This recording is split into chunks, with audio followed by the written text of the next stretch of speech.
Kitty Martone, welcome to the show. Kitty, I'm delighted to have you. You are founder of Healthy Gut Girl and CEO of ONAS, and you're going to enlighten us on your journey with ONAS now. So let's go.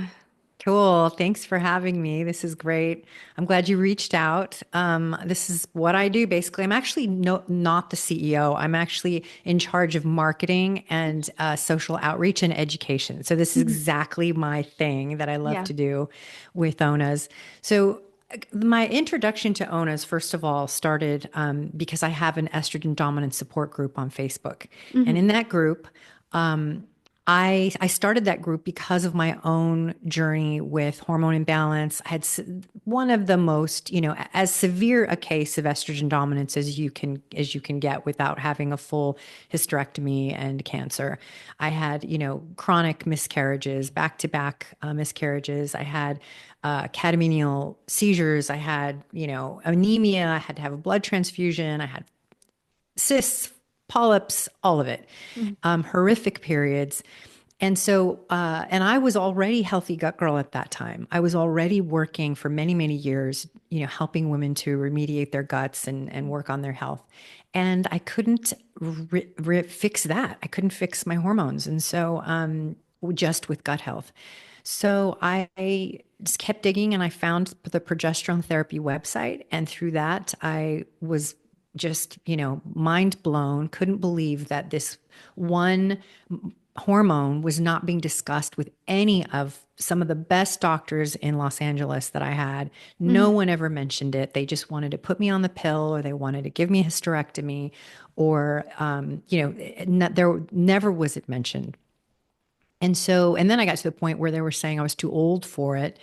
And so I had started my group, the estrogen dominant support group, and it was extremely popular right away. Women were flocking to it because of these issues, perimenopausal issues, and even younger women with just bad periods. And so I had been introduced to Nat Pro, which was my first progesterone product, which I still love. It's a 3%. The woman who started the progesterone therapy website, it was her product. She has since passed. She was older. And so we were using that product in my group and it was fine. And then one day someone said, "Have you ever heard of ONAs?" And they invited Ona to join the group. I met Ona.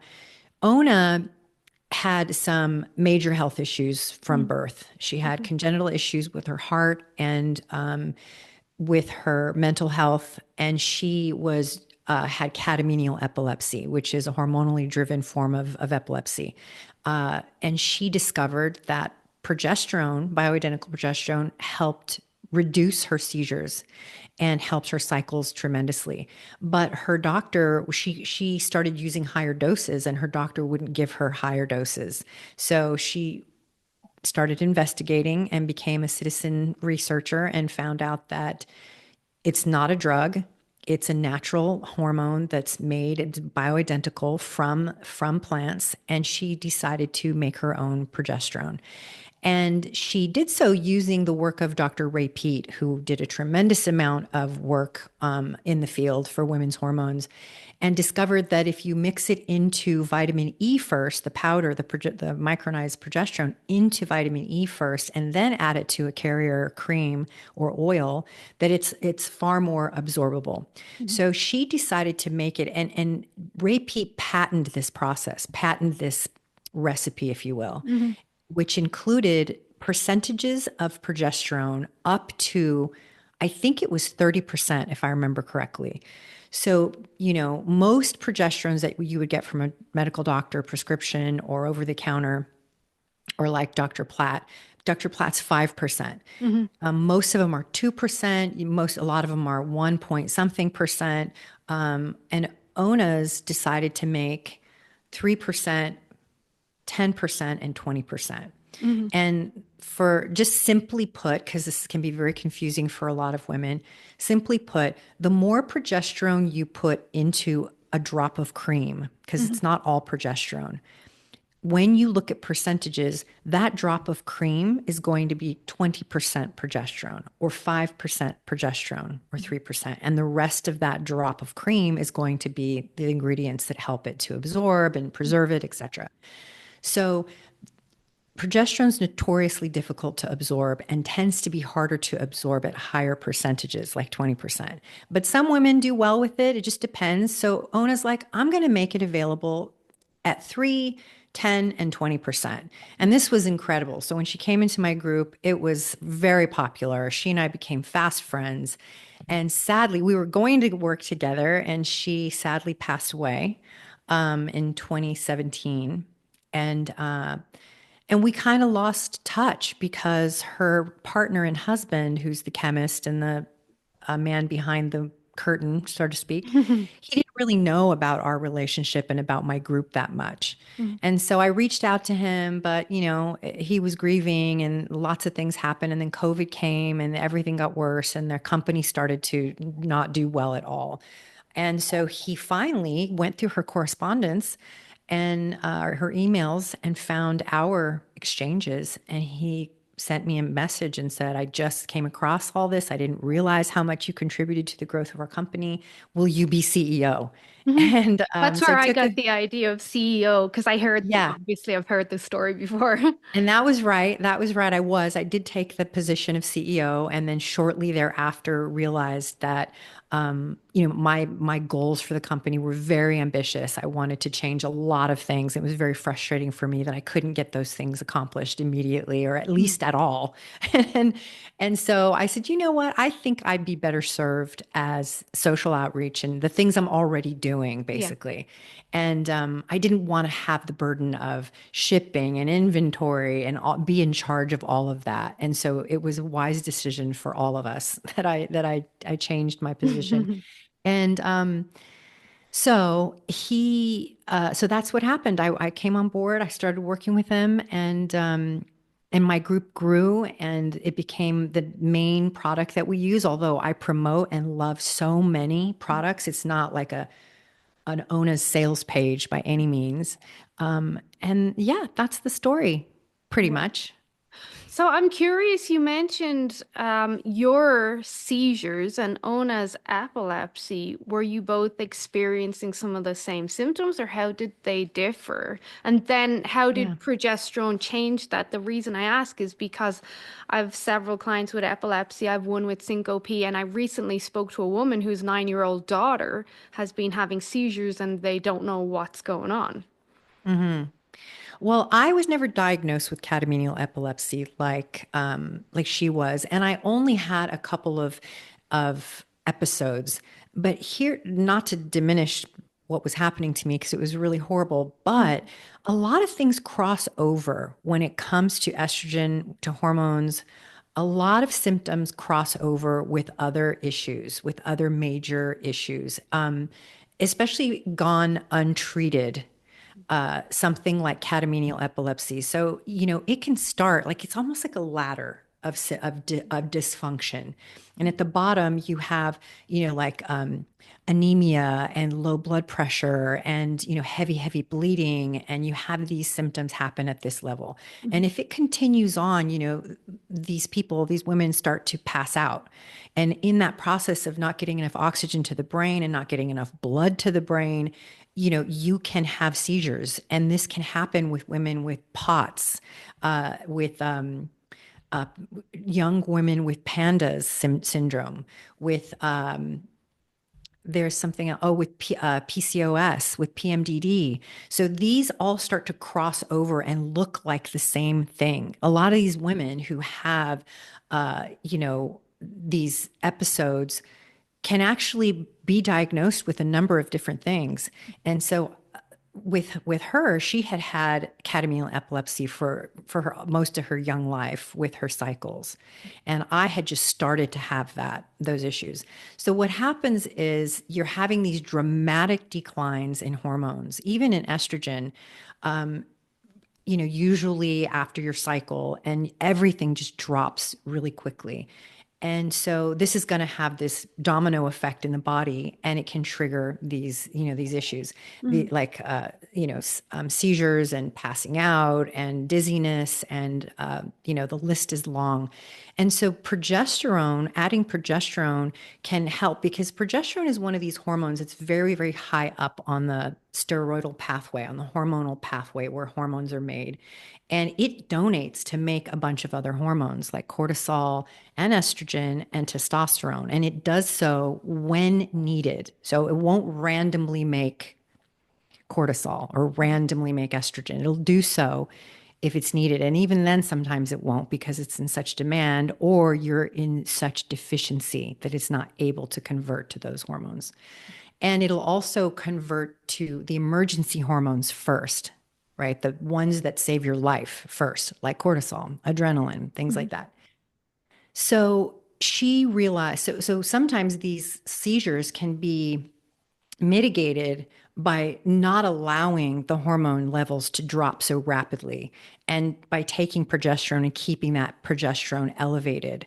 And again, because it's one of these hormones that donates to bring balance to other hormones, it's one of the safer hormones to take, as opposed to taking estrogen, let's say, or the birth control pill, to try to manage these symptoms. Do you know what dosage Ona was using? You said she started using high dosages. Yeah, so she was using the 20%, if I remember correctly, in 20, so one pump of 20% is up right there is 200 milligrams. And she was using probably upwards of 600 milligrams a day. But she started to realize she didn't do as well, which is very common, like I mentioned earlier, with 20% being harder to absorb for lots of women, especially if you have hypothyroid, if you have candida, if gut issues. You can have a little bit harder of a time absorbing progesterone. So going down in strength. So I guess she went back down to 10%, where she did really well. And she was up there in the 400 milligrams. When I would speak to her, she would talk about 400. She did go above 1,000 many times.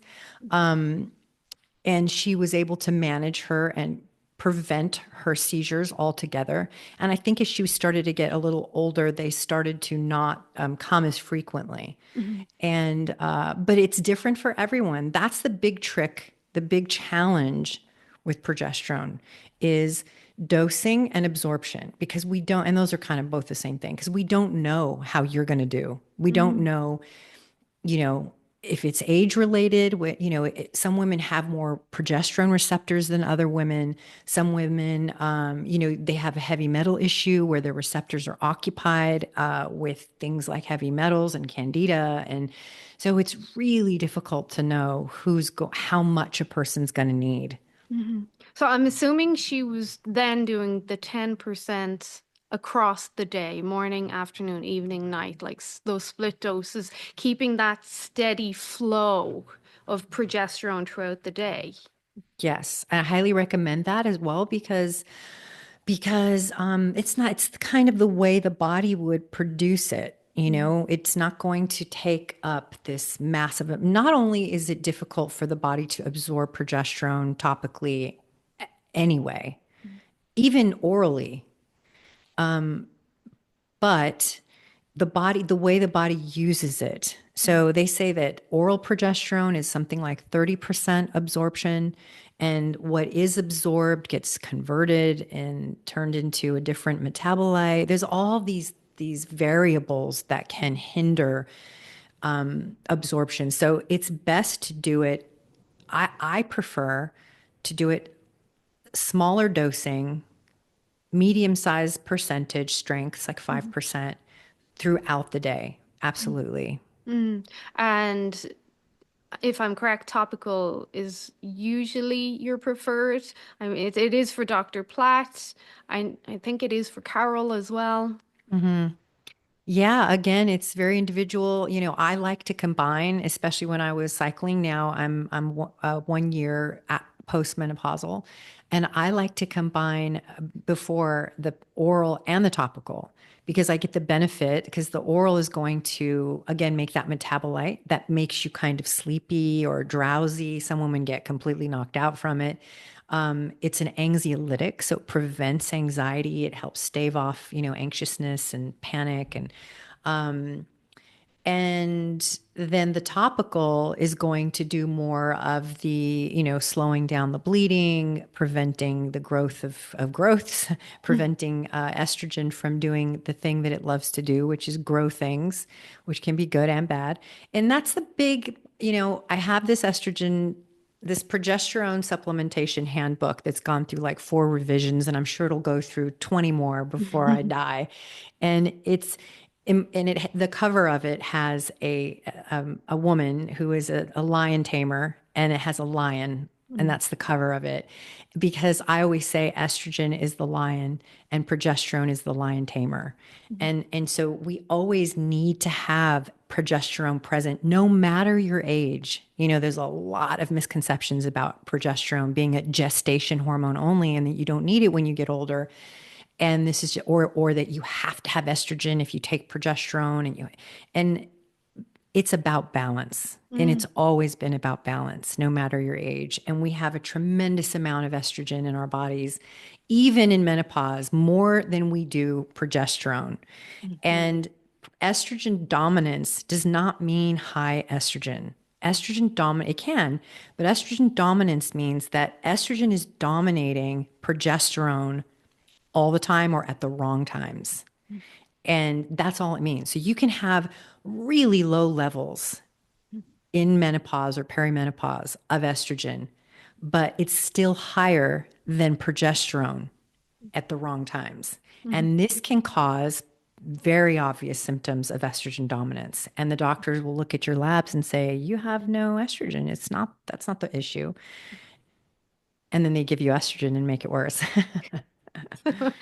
You know what's interesting is what you said there. A lot of women don't understand this, and recently, I get tagged a lot in the local Facebook groups here because I'm primarily the only one doing it in my city, which good for me. But there's always these hormone posts, women asking for help, and I read through the comments sometimes. And one comment last week, I was like scratching my head, going, why would you think this? She said, I don't think there's any need for hormone therapy. I'm never going to use hormone therapy. I believe she said she was in her 40s. She said, my mom never used hormone therapy. My grandmother, I don't think it's necessary. And immediately I'm like, why wouldn't you if you could? Like, what?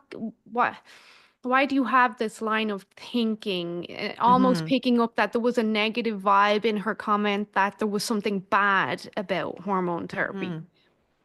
I kind of like that comment. I'm not sure where she was coming from with it, but I like it because I'm in this, I come from this position of if you can get your body to make hormones throughout your life, even into your old age, if you can do that, by all means, do it. If you don't need to take progesterone and estrogen and testosterone and all the things, don't.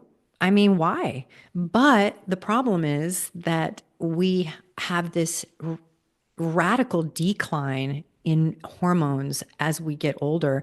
And I can already hear from cyberspace right now, well, that's natural. Yeah, it is natural, but to a certain point, it doesn't mean you should be suffering because of Mhm. it. I have really low levels of hormones right now. I'm actually not on hormones. I just started taking progesterone again because oral progesterone because of the stress of the what's going on in Los Angeles with the fires. And I know that when I'm under stress, I'm making more cortisol, which is stimulating adrenaline, and I know that the little progesterone I am making is going straight to make cortisol. And Mhm. so my brain is suffering, the rest of my body is suffering if I don't have progesterone. So I start taking it.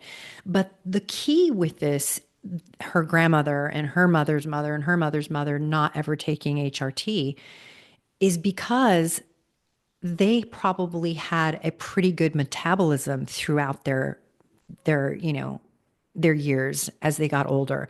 They were still making thyroid hormone. They were still making all the other hormones, and they were sleeping through the night. They didn't have blood sugar dysregulation. They didn't have night sweats and hot flashes. They didn't have bone and joint pain and bone loss. And so they were making the hormones. Mm, And, you don't, there isn't a period of time. People think that hormones are just for having babies and sex, and they're just not. They're the fountain of youth, and we need them all. And even if you look at the people who aren't on HRT, they're not on hormone replacement therapy of any type, and they're postmenopausal. So they're from 55 up, older, and they're thriving. I promise you, those people are lifting weights, walking every day. They're extremely active. They mhm, eat regularly. They don't fast. They probably have, you know, 2,000 calories a day. mhm, This is a machine that's working, that needs mhm. fuel. It's making energy. It's sleeping. It's producing hormones, it's making waste, it's eliminating waste. We're these beautifully created machines that need this fueling. We need Mm. to make energy.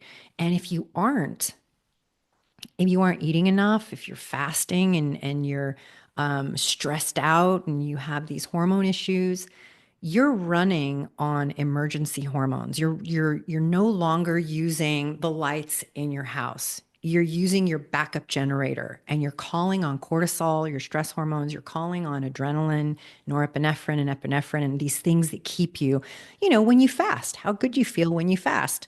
And these things give you energy, and you think you're doing great until you don't. You need fuel, you need nutrient dense foods.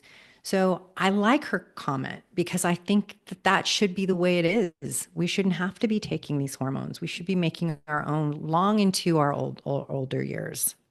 That's a very powerful point. So thank you for highlighting that. And it makes me think, because we're in the prairies, potentially her mother and her grandmother were farm girls.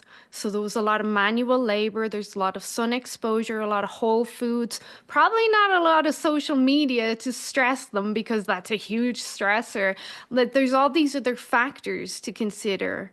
And hopefully she can maintain it, but now she's in a city and women in cities are exposed to a lot more of these environmental toxins on every single level. Yeah. And you're right, in summary, what you said, it really is women, not to shame anyone, but women who take care of themselves have less issues with these hormones. hmm One thing you left out about prairie and farm girls, women and people in general, is the exposure to, um, cattle, livestock, the garden, the earth, the microbiome gets very diverse in women who are exposed, in people who are exposed to nature like that on a consistent daily basis. And when you are exposed to that much diversity in bacteria and microbes in your environment, it makes for a more diverse microbiome, which staves off leaky gut, which helps you eliminate estrogen better at the bowel, which is better for cortisol production, helps relieve stress. I mean, there's so many things. There's so many Mhm. things.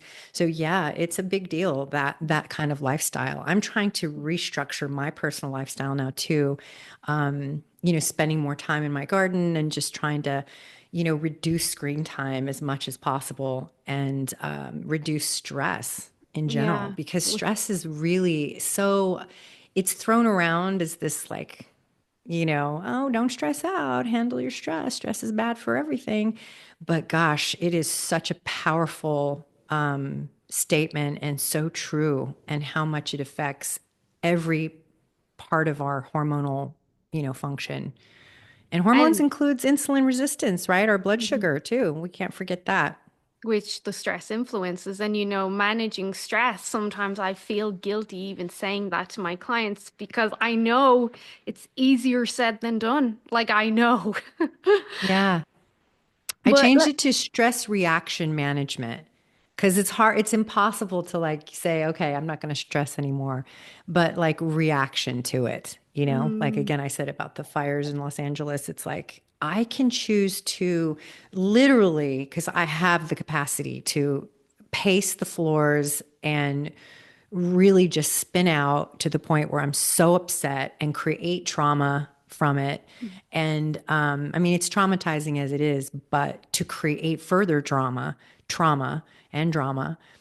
Or, you know, I'm a big praying person. I'm a big believer. And I have just started to say, okay, get off the computer, get off even just the TV, the news, whatever, go outside, you know, pray about it.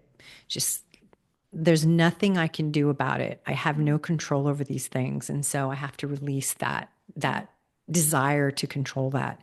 And that's changed my life as well and helped my hormones tremendously. but that is bringing in an element of self-control there and choosing what is better for the outcome you desire than what's not, like the social media, like sitting in front of the TV. I know people love TV. I I'm a music person. Music makes me happy. I don't watch that much TV. But in my opinion, purely my own opinion, I believe there is a toxic element to TV exposure in itself.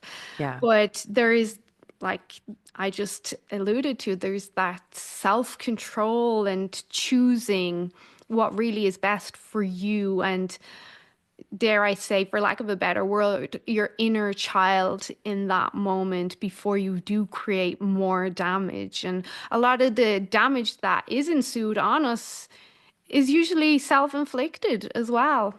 Hmm. So Yeah. You know, there's something about wallowing, you know, that I certainly was brought up that way, you know, where you kind of wallow in the upset of things and oh my goodness and oh what's going to happen next and oh this is so bad and that's Irish people. We love a bit of bad news. yeah, this is I think a lot of people and you're it's funny that you said that the control thing because it requires some self-control to relinquish control. So that's a funny little thing I'd never realized because I'm like, I'm out of control. I better hand it over to God. Well, that's some control it takes to hand it over to God, right? Mm. So that's kind of funny. As I But it's always true. say, there's on this journey, not of just a health journey, this journey of life, there's a lot of self-talk. A lot. I Mhm. talk to myself all day, every day to try keep myself in line. Otherwise, I will spiral. And Yeah. someone will get hurt when that happens. Or I always say I'll end up in jail. Yeah. Someone's gonna get hurt or I'll end up in jail. Yeah, Mm. no, I agree with you. Or my poor husband, he has to do when my progesterone is low, which it has been over the last while. Purely because I'm waiting on shipping because of the Canada Post delays. Ah, right. I am like, you need to sleep in a different room. I can't. I just can't. Like his energy as well. I pick up on energies and I'm like, no. So Saturday night, my little boy slept in the bed with me and his energy is more aligned with mine. And my Hmm. husband was in his room and he had a terrible sleep. I had an amazing sleep. But his energy alone, not that it irritates me, but it'll influence how I react to him. So I am all Mm. for that. Like, your breathing is annoying me. What's wrong with your face? That is me when progesterone is low, but trying to have that self-talk as well. Like, don't be so mean to him. This is not his fault. This is your Yeah. hormones. Yeah. So, I wanted to discuss a little bit because we spoke about the dosing, and I had a few questions for you while I have you.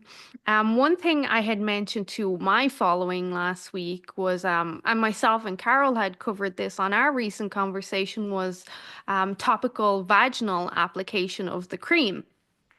So, some women, no problem doing that at all, and they feel great. And other women, I've noticed when they apply the cream, they get a burning, itching sensation.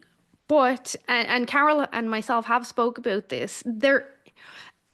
albeit there may be an underlying candida infection that only kind of gets triggered. But these women, they don't have any symptoms at all before applying the cream. And once the cream's absorbed, the burning stops. Have you came across that? Yep. Yes, certainly. I mean, there's a bunch of different possibilities. The absorption, once absorption happens and then it stops. So one of the most overlooked dark horses in all of this hormone space with these influencers and experts and medical doctors and everybody, Mhm. very few people talk about is xenoestrogens. And I think that a lot of women have, so xenoestrogens, as you probably know and your audience knows, are estrogen mimickers. They're chemicals in our environment, in our mostly, and this is the key here. There's a lot in beauty products, in lotions, in creams, in vaginal lubricants, and they're everywhere.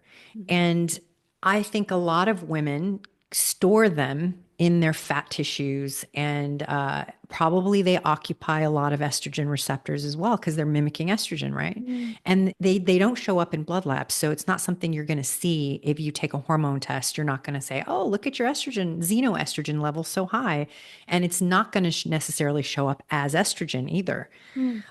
So it's a dark horse. It's a shadow figure that we have to deal with, and I think a lot of women collect these in our skin, in our tissues, and so when we apply progesterone to our anywhere, you can stimulate these receptors. You can sort of antagonize the estrogen a little bit. And that could stimulate or be pulling out or triggering, or I don't know what any other word I can think of that activate the xenoestrogens. And that could be one of the things that could be creating this reaction. Mhm. I've seen it happen with women on their chests, where I had one client that was covered with, it looked like lizard skin, like her skin just became so inflamed and cracked, and it was terrifying.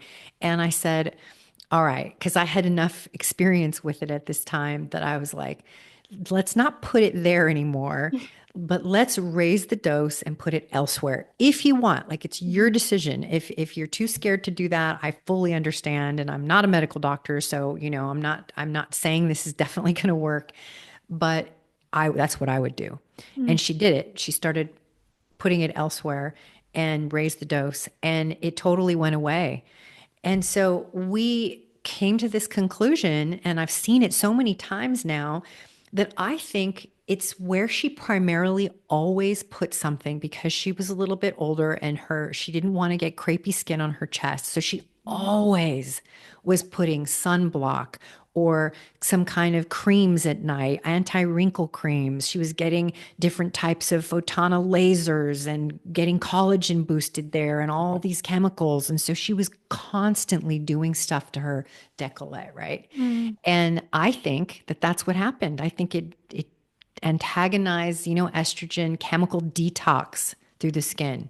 Mm. And so maybe this is happening. Women are using spermicides, they're using all kinds of stuff vaginally, even perfumes and body odor sprays and things. And I think these things have chemicals. So that's one. And then you mentioned the other one, which is the potential for it being it doesn't even have to be an infection. We naturally have Candida albicans living in our, vagina. And so they're all throughout our bodies, really. And so it doesn't have to be a noticeable infection. It can just be there. Mhm. And then you add that. And with estrogen, so this is something that's might throw some people for a loop. Estrogen, Candida, and histamine, they're all bedfellows for some evil reason. And we don't really understand why. But if you have a histamine issue, an issue clearing histamine, and you have issues with Candida, you're going to have estrogen there for some reason. And estrogen, as I said before, causes cells to divide and grow. And that's a good thing, but it can be a bad thing. And that's why we need the lion tamer there. Mhm. to keep it from doing that. So if you're low on progesterone, your estrogen is there vaginally. You add progesterone to it, but it's not enough. It stimulates things. It makes candida worse. It heightens in histamine response. So that could also, be playing into a reaction vaginally. So would you add more or just completely go to a different area? Because some women do find that they feel better using it vaginally because they absorb a higher concentration, but they also experience this symptom. And this is not like up the vaginal canal with a suppository. This is just massaging the cream Labially. around the, yeah. Um, I don't think anyone should push past anything that feels scary, that is, they're intimidated by it, or push past discomfort too far. And that's going to be very individual, right? Mhm. Like I'm a big guinea pigger on myself. I will absolutely do some wild stuff to just check it out. Mhm. And then I have clients who are like, nope, nope, nope, not me. And you should listen to that. You should trust your instincts. And so I personally think the biggest problems with progesterone topical cream usage is underdosing for one's needs. Mhm. And especially in the beginning, when your body has been deficient of progesterone for so long, and then you finally introduce it, and the body's like, whoa, and the estrogen's like, whoa, and everything's like, whoa. And so it's like this crazy things going on. And then the progesterone backs off and says, just kidding. Like imagine the lion tamer.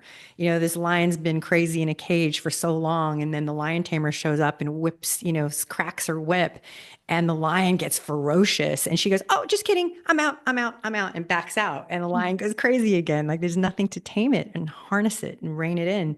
And so she persists. She persists with the whip. She persists with the progesterone. She persists and says, look, I'm in charge. Progesterone is in charge. And the body goes, oh, great. Right. You're the calm one. Mhm. You're the cool one. You're the brakes, not the gas pedal. You're the brakes. And then it goes, okay, got it. Now, that's not going to be everyone, but it's most women in Mhm. my experience. That's interesting that you mentioned that. And that's kind of along the lines of what yourself and your group calls estrogen kickback. Mm, And I had been using progesterone for about 2 years now because I'm a high adrenaline person and I need that bit of help.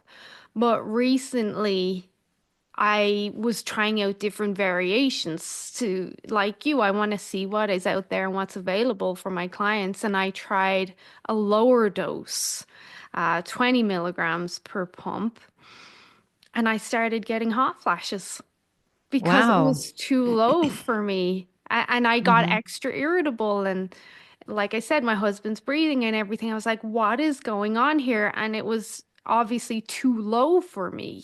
And even if Hmm. I was using two pumps a day, it was still lower than what I need. Hmm. Um, so yeah, that was. Yeah, it's unfortunate that it has to be such a wild west. And I don't know that it ever won't be. I think it'll always be. I think it can do all the studies they want, clinical studies. And I think you're always, especially with the variables in our lives today, with the exposure to, mimickers, estrogen mimickers, and all the things that make things more confusing. I don't know that it'll ever be a cut and dry here. If you're in this category, take 20%. If you're in this, I don't think it ever will be. You're always going to have outliers who have different reactions to it. So unfortunately, we have to experiment a little bit with our But own there's so bodies. much trial and error, and even with Hmm. nutrition, and I'm sure you saw with your Yeah. gut work, there's just so, us as practitioners, we can't give you a straight answer, a direct answer. This is going to work for you. We think it will, we'll try it out, and we pray to God it does work, but we can't guarantee it. There's so much trial and error. Absolutely. Yeah. You know, it's why so many doctors and scientists and supplement owners and pharmacists want to regulate the wellness space, the supplement space is Mm, because there's so much variability. I mean, it's like we don't want people making themselves sick and worse, but it's just the nature of life, really, in my opinion. I mean, even mm. with food. So another question I had for you is I heard you mention in one of your conversations with Dr. Igor Tarazan, if I'm Ah, correct. Tabrizian. Tabrizian. And you guys are talking about facial hair, which of all the questions that I could ask you now, I was like, oh, my clients will love this. My followers want to know this stuff. The facial hair aspect. And um, as you were talking to him, I was like, why wouldn't you just put progesterone topically where the hairs grow? And you said you tried it and it didn't work. And I was like, damn, she got to it before I got to it. Hmm. But a lot of women, facial Yeah. hair, regardless of it's PCOS or not, just the facial hair in itself, I really think there's a huge aspect of stress related there, not just the cortisol aspect, the adrenaline as well. But let's talk about that for a minute. Gosh, I wish you really set me up there for failure because I don't really have an answer is the problem. I have been looking and searching, and there's different kinds of facial hair, right? There's the Mm, kind that you can see on women, the peach fuzz that mm, grows across their cheeks, and that can happen really young, and that I think leans towards androgen excess. And so that's, our testosterone, our DHEA, our DHEAS, are all these different hormones that are in the testosterone category, the androgens, cortisol. And yeah, and if you're predisposed genetically to have that, and then you have a lot of stress in your life, you're going to express that in facial hair or acne or greasy lines on your face. And hair loss, all those women seem to all fit into the same category. But then there's these like sharp, stiff, single black hairs and that chin hairs that come up in women as they get into perimenopause and even younger, but mostly perimenopause and menopause. And then they start to come like not just one and two, but like more and more. And they're really hard, and you've got to pluck them and you can't even wax them. They're so They're like bad. wire. Wires, yeah. And I honestly am not sure. Here's my theory though.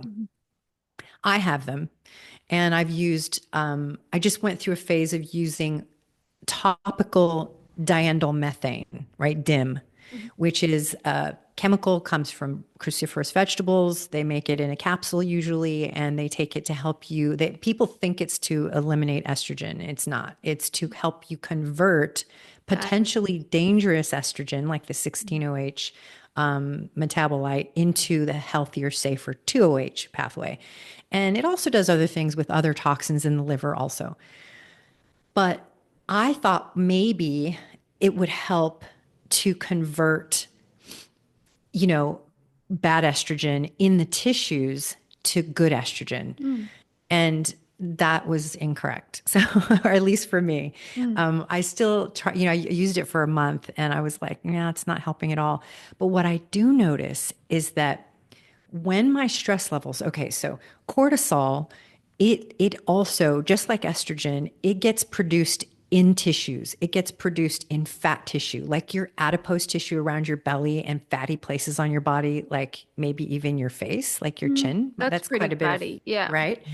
Like I think that there's quite a bit of cortisol and estrogen that can get in those tissues. Like, have you ever heard or have you ever had where you start biting your cheek for no Mm. reason and you keep biting it and keep biting it? I I mean, curse myself when that happens. Stop yeah. biting. Now sometimes I think it's just a random accident. Or it's But inflammation within the tissues as well that's swelling it. yeah, well, and I have to find this article. It can be estrogen dominance related. It can actually, the estrogen can grow the tissue, the flesh of your mouth, of your cheeks. Think about what it does in the uterus. Think about what it does with endometriosis. Think about fibroid. Think about breast tissue and cystic fibrotic breasts, lumps, lymph. It can do that there. Why can't it do that in the mouth? Mm. And so the same thing goes for the flesh of the face, right? The chin. So my theory is when we have a lot of stress, that this conversion of DHT that happens, of androgens that happens, something happens with cortisol. Some enzymatic change happens that then makes these chin hairs grow. What's the purpose, God? God, why? What do you want me to do with these? I will love them and care for them if you tell me what the hell they're for. It's a sign of wisdom and great wealth. Oh, well, then Oh, I'll keep them. then great. Thank you for these chin hairs, God. But what something I was gonna also add was just sometimes I'll pluck them and then they'll be gone for a really long time. But Mhm, again, with the whole LA fires thing, I woke up the other morning, like 2 mornings ago, and I'm keep touching them because I haven't plucked them. I was like, "Are you kidding me? This is insane. There's so many." mhm, And I really think it was something with stress where cortisol made more cortisol, some conversion happened and grew them. mhm. It's the only thing I can think of, but I don't know how to fix it. So I'm sorry. Well, this is it. When I was younger, I used to remember my aunt would pluck my granny's chin hairs. And because I was so young at that stage, I was like, oh my God, why does my granny have chin hairs? Like, and then I Ew. noticed my mom doing it. And then I noticed, oh no, now I've got some my sister has. But like you said, and what I alluded to in the beginning, I can go months and months, especially in the summer with none, because I'm really calm and chill in the summer and I'm having fun. And then during a stressful time, it'll come back. And then it might Yeah, go. And then it'll come back every day. And that's where I started to connect it to like my stress response. I am estrogen dominant.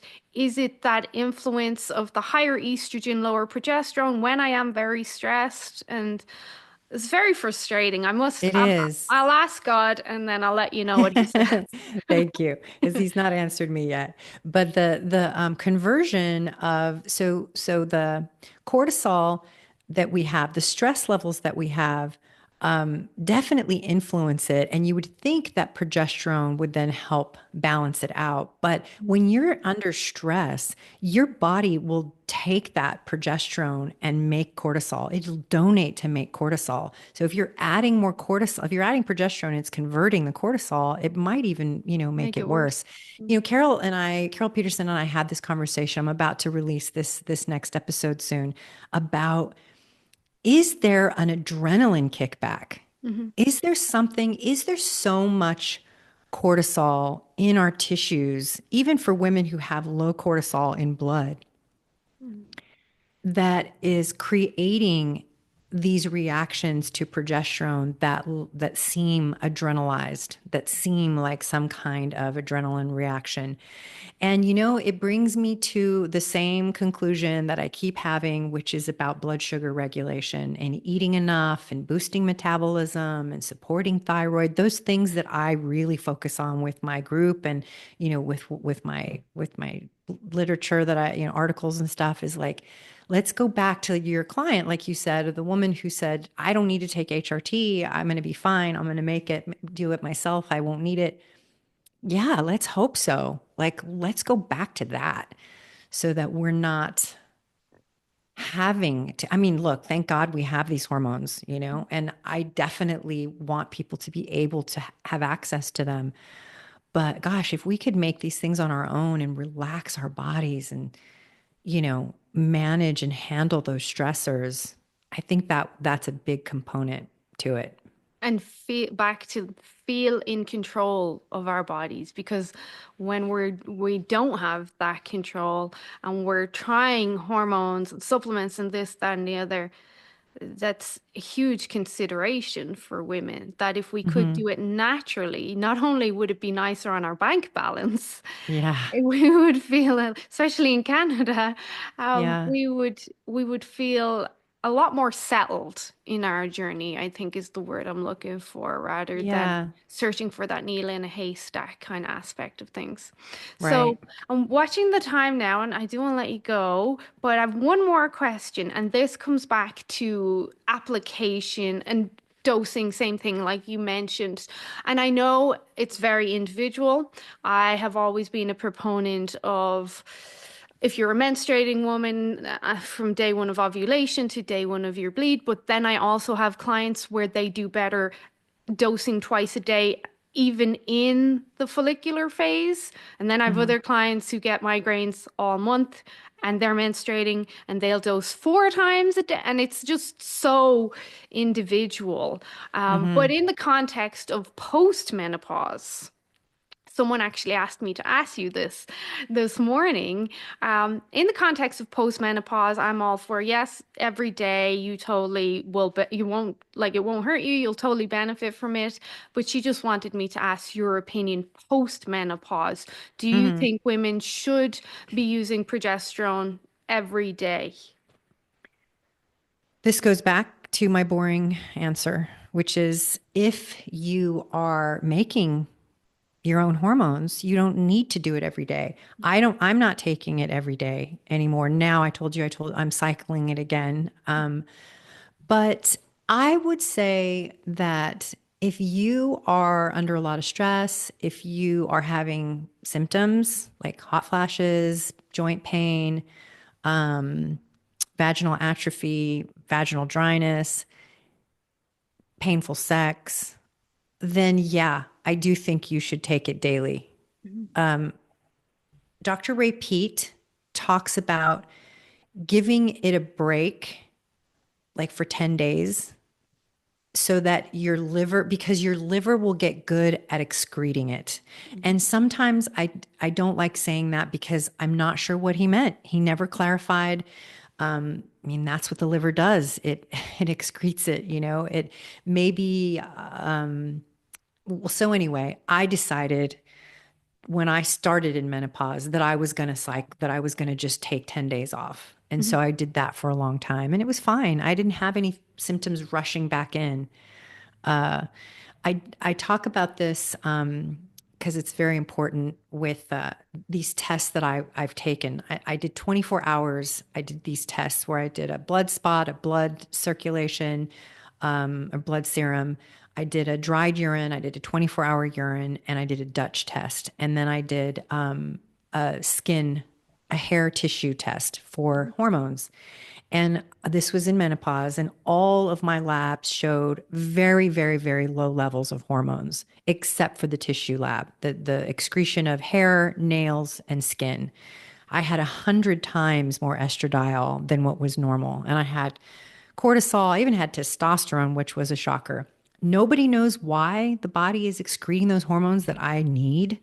No one seems to be able to give a good answer because they don't know. But the reason I'm sharing that is because we do have hormones. They're in there, they're in our body. So we have to be careful about just adding because we feel like we need it or because the doctor said we need it. And if when we do, we should add the safer hormones first, like pregnenolone, like DHEA, and like progesterone first before we opt for the stronger hormones. And so to answer that question, I would say yes, you can cycle it daily if you have symptoms, but try just taking 10 days off in the month and see what happens. And try to pick, like I always use the moon because if we could, we would be, if we didn't have artificial light and we were still having our periods, we would all sort of cycle, we would start our periods around the new moon Mhm. and we would ovulate around the full moon, not on it, but around it. Mhm. And so I try to do that. So the 10 days that I would take off of progesterone would be when I would then probably have my period, which would be the new moon. Mhm. So on the new moon, I start and I take 10 days off and then I start back up again, if that helps. No, that is very helpful. And there's a lot to that. Back in ancestral times, they proposed that all women cycled at the exact same time based on the moon, Hmm. which we have Yeah, a full moon tonight. right. Today I can tell in my group when there's a full moon. Yeah. But and I just want to reiterate my progesterone supplementation handbook, which I'll send you a link to it, is it really outlines the two methods of dosing, which is the maintenance method and the therapy method. Mhm. And the maintenance method is taking it either, days 14 to 28 or first day of bleed to the first day of ovulation. It highlights those as maintenance.